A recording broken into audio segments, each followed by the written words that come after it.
Welcome everyone. ANM GNM 2024 ক্যান্ডিডেটদের জন্য আজকের video অত্যন্ত গুরুত্বপূর্ণ হতে চলেছে। এই মুহূর্তে তোমরা যারা ANM GNM nursing entrance exam candidate রয়েছে, এই মুহূর্তের বিগ ব্রেকিং এবং সুপার এক্সক্লুসিভ আপডেট শেয়ার করব। ঠিক আছে, এই মুহূর্তে কিন্তু একটি গুরুত্বপূর্ণ অফিসিয়াল নোটিশ চলে এসেছে এবং এটা সকলের জন্য, এএনএম জেএনএম এর পাশাপাশি যারা বিএসসি নার্সিং ক্যান্ডিডেট রয়েছে তোমাদের জন্য কিন্তু সমানভাবে প্রযোজ্য। তো পাশাপাশি এই মুহূর্তে কিন্তু এএনএম জেএনএম 2024 ক্যান্ডিডেটরা তোমরা অধীর আগ্রহে অপেক্ষা করছো কবে তোমাদের রেজাল্ট প্রকাশ হবে। ঠিক আছে, সেপ্টেম্বরের 10 তারিখের মধ্যে তোমাদের রেজাল্ট প্রকাশিত হচ্ছে এবং এরই মাঝে কিন্তু একটা বড় অফিসিয়াল নোটিশ কিন্তু চলে এসেছে। এই মুহূর্তে সব থেকে বড় আপডেট শেয়ার করে দিচ্ছি।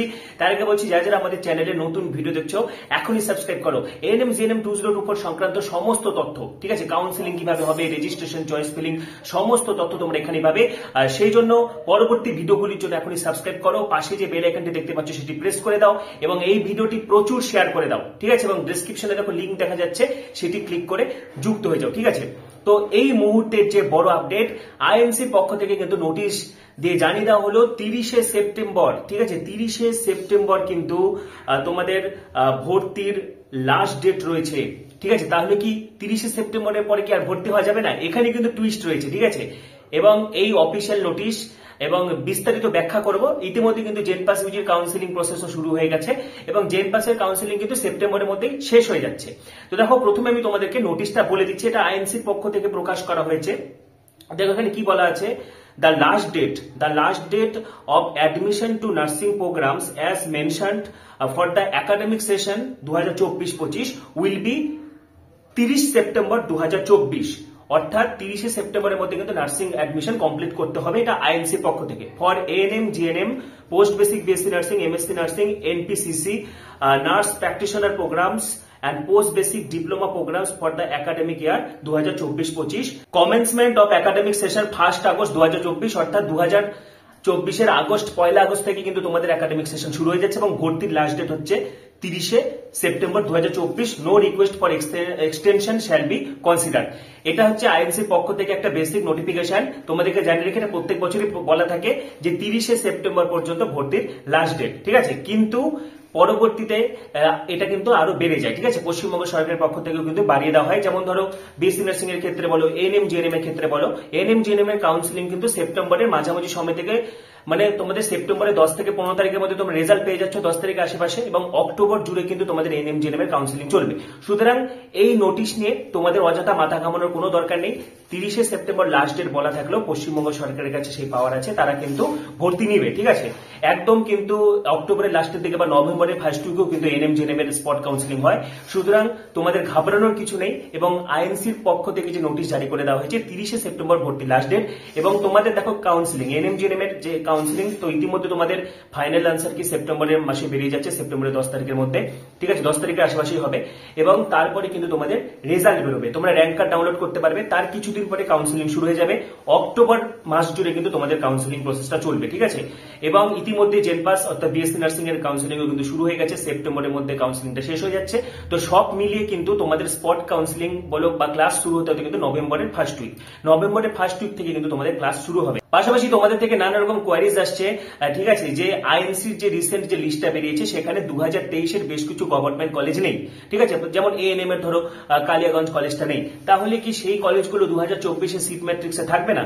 তোমাদেরকে জানিয়ে রেখি, সবগুলো কলেজ থাকবে। 2023 এ এএনএম এর যে 13টি কলেজ ছিল বা জিএনএম এর যে 41টা কলেজ ছিল, তো গভর্নমেন্ট কলেজগুলো সবই থাকবে, কোনো অসুবিধা নেই। উপরন্তু কিন্তু এবছরের যে আইএনসি লিস্ট সেখানে দেখা যাচ্ছে এএনএম এর ক্ষেত্রে বিশেষ করে প্রচুর পরিমাণে কলেজ কিন্তু যুক্ত হয়েছে, অর্থাৎ অনেকগুলো সিট কিন্তু বেড়ে যাচ্ছে। ঠিক আছে, যেমন ধরো আলিপুরদুয়ার থেকে শুরু করে একাধিক জায়গায় কিন্তু হচ্ছে এএনএম এর সিট বেড়েছে, সেটা আইএনসি লিস্ট অনুযায়ী। এবং এর সাথে বিগত বছরের যে 13টি কলেজ ছিল সেগুলো অবশ্যই থাকছে এবং জিএনএম এর ক্ষেত্রে বিগত বছরে যে 41টার মতো গভর্নমেন্ট কলেজ ছিল সেগুলো কিন্তু সবই থাকছে। সুতরাং অযথা টেনশন নিয়ে তোমাদের কারণ নেই, সিট বাড়তে চলেছে, কিন্তু পুরোটাই নির্ভর করছে পশ্চিমবঙ্গ সরকারের স্বাস্থ্য ভবনের অনুমোদনের ওপর। ঠিক আছে, স্বাস্থ্য ভবন থেকে অনুমোদন দিলে এগুলো সব কিন্তু সিট ম্যাট্রিক্সে যুক্ত হবে। পাশাপাশি 2023 যেগুলো ছিল সেগুলো কিন্তু থাকছে। এই বিষয়ে তোমাদের অযথা চিন্তা করার কোনো কারণ নেই। ঠিক আছে, এবং পাশাপাশি এক্ষেত্রে আরেকটু অত্যন্ত তাৎপর্যপূর্ণ, দেখো কাট অফ নিয়ে তোমাদের নানা রকম টেনশন কাজ করছে এই মুহূর্তে। কাট অফ নিয়ে তো আমি বিস্তারিত আগে বলে দিয়েছি, এবং বিশেষ করে দেখো, বিশেষ করে যাদের জেনারেল, তোমাদের যাদের 58 থেকে 60 মধ্যে রয়েছে, অর্থাৎ যাদের 60 পার হচ্ছে, তুমি যে কোনো ক্যাটাগরি হও, তুমি জেনারেল হতে পারো, এসসি হতে পারো, এসটি হতে পারো, ওবিসি এ হতে পারো, ওবিসি বি হতে পারো, ইডব্লিউএস, অরফ্যান, সিভিল ডিফেন্স, যাই হোক, পিডব্লিউডি।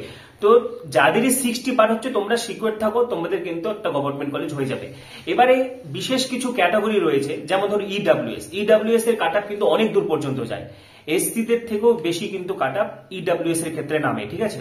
পাশাপাশি অরফ্যান যারা, তারা তো সকলেই এলিজিবল, ঠিক আছে। সিভিল ডিফেন্সও প্রায় কিন্তু অনেকদিন সুবিধা ছিল, কিন্তু সিভিল ডিফেন্স এখন প্রায় সকলেরও হয়ে গেছে। তো সিভিল ডিফেন্সের মধ্যে যাদের 50 পার হচ্ছে, তোমরা একটা সেফ পজিশনে রয়েছে। আমি তো ওভারঅল বলে দিয়েছি, ঠিক আছে। তো বিশেষ ক্যাটাগরি ভিত্তিক, যেমন ধরো এসসি, এসটি, তারপরে হচ্ছে ওবিসি এ, এইসব ক্ষেত্রে কিন্তু একটু ছাড় পাওয়া যাবে। বা ধরো যারা পিডব্লিউডি, তারা কিন্তু সকলে এলিজিবল। পিডব্লিউডি তোমরা যারা রয়েছে, পিডব্লিউডি ক্যান্ডিডেট, তোমাদের কিন্তু এসএসকেএম এ আলাদা করে ভেরিফিকেশন হবে, ঠিক আছে। সুতরাং কাট আপ নিয়ে অযথা টেনশন করার কোনো কারণ নেই, ঠিক আছে। এবং র্যাঙ্ক বেরোলে কিন্তু আরো পরিষ্কার হবে। কাট আপ নিয়ে আমি ডিটেলস ভিডিও আগে আপলোড করে দিয়েছি, যারা ভিডিও মিস করেছো এই ভিডিওর শেষে এন্ড স্ক্রিনে কিন্তু পেয়ে যাবে। তো মেয়েদের ক্ষেত্রে হচ্ছে জেনারেল মোটামুটি যাদের 58 থেকে 60 মধ্যে স্কোর হচ্ছে, বা 60 পার হলে তো সকলে সেফ, 58 থেকে যাদের 60 মতো স্কোর হচ্ছে, তোমরা কিন্তু একটা সেফ পজিশনে রয়েছো। তোমরা একদম শেষ মুহূর্ত পর্যন্ত চেষ্টা করবে। ওবিসি বি যাদের 55 পার হচ্ছে বা 55 হচ্ছে, তোমরা একটা সেফ পজিশনে মোটামুটি রয়েছো। ওবিসি এ যাদের 50 পার হচ্ছে, শেষ পর্যন্ত ট্রাই করবে। যারা এসসি, যাদের 50 এর কাছাকাছি নম্বর রয়েছে, ঠিক আছে, বা 45 এরও কাছাকাছি, 45 পার হচ্ছে, তোমরাও কিন্তু লাস্ট পর্যন্ত ট্রাই করবে, ঠিক আছে। যারা বর্ডার লাইনে রয়েছে, তোমাদেরকে কিন্তু অবশ্যই ট্রাই করতে হবে। পাশাপাশি যারা এসটি, দেখো এসটি র্যাঙ্ক অনেক দূর পর্যন্ত যেতে পারে, ঠিক আছে। এসটি যাদের মোটামুটি 30 বা 30 এর কাছাকাছি হচ্ছে, ঠিক আছে। ইডব্লিউএস যেমনটা বললাম, ইডব্লিউএস কিন্তু অনেক দূর পর্যন্ত যায়। তো ইডব্লিউএস যাদের 45 বা 45 এর কাছাকাছি হচ্ছে, সিভিল ডিফেন্স যাদের 50 পার হচ্ছে, সেফ পজিশনে রয়েছে। অরফ্যান ক্যাটাগরি সকলেই এলিজিবল, পিডব্লিউডি সকলেই কিন্তু গভর্নমেন্ট কলেজ পাওয়ার মতো, মানে তোমরা এলিজিবল, ঠিক আছে। পাশাপাশি ছেলেদের দেখো, ছেলেদের মাত্র দুটো গভর্নমেন্ট কলেজ রয়েছে, অশোকনগর এবং বাঘাযতীন। তো স্বাভাবিকভাবে ছেলেদের ক্ষেত্রে কম্পিটিশনটা কিন্তু হিউজ।